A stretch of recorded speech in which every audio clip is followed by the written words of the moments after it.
सबसे पहले मैं ऐब जी को इस कॉन्फ्रेंस को ऑर्गेनाइज करने के लिए हृदय से बहुत बहुत धन्यवाद देता हूं और इस कॉन्फ्रेंस को शुभकामनाएं भी देता हूं।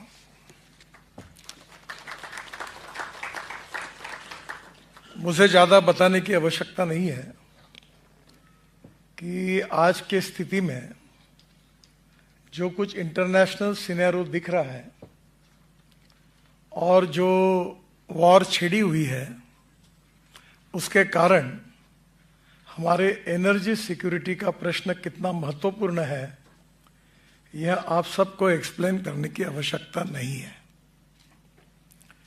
हम 86% जो हमारी एनर्जी है विशेष रूप से इंपोर्ट करते हैं और उसमें 22 लाख करोड़ रुपए हमारे देश के बाहर जाते हैं और इसलिए हमारी विजन यही है to make India's transport ecosystem smart, safe and sustainable by 2030। और ये सब करने के लिए हमने अनेक प्रकार के इनिशिएटिव लिए हैं।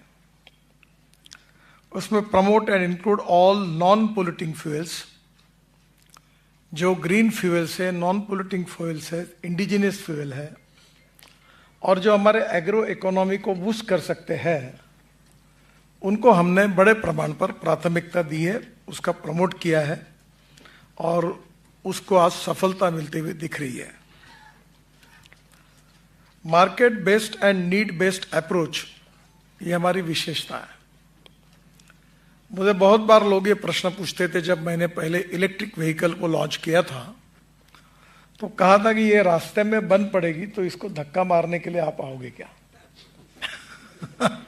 अभी तक कोई धक्का मारने की जरूरत नहीं पड़ी, पर स्वाभाविक रूप से आउट ऑफ ट्रैक जब कोई नई बात आती है तो उसको स्वीकार करने के लिए समय लगता है और इसलिए अल्टरनेटिव फ्यूल और बायो फ्यूल दोनों को प्राथमिकता देना ये हमारी सरकार की नीति है।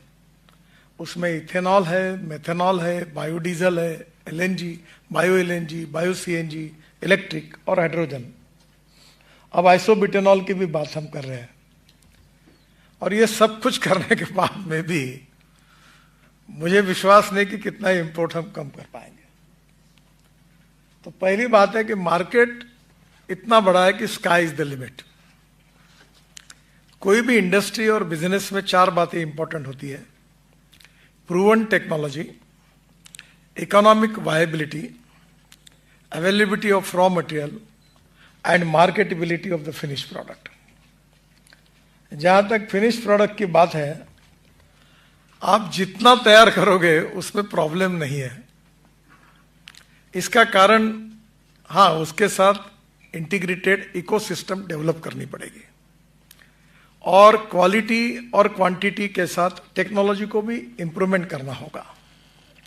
कॉस्ट इफेक्टिव टेक्नोलॉजी को लाना पड़ेगा, कैपिटल कॉस्ट को रिड्यूस करना होगा। एक तरफ टेक्नोलॉजिकल डेवलपमेंट करते समय रॉ मटेरियल के भी डेवलपमेंट का भी अध्ययन करना पड़ेगा। By using biotechnology increase the productivity of biomass, और बायोमास भी वो होगा जिसके कारण उसकी प्रोडक्टिविटी गैस में हमको ज्यादा मिलेगी।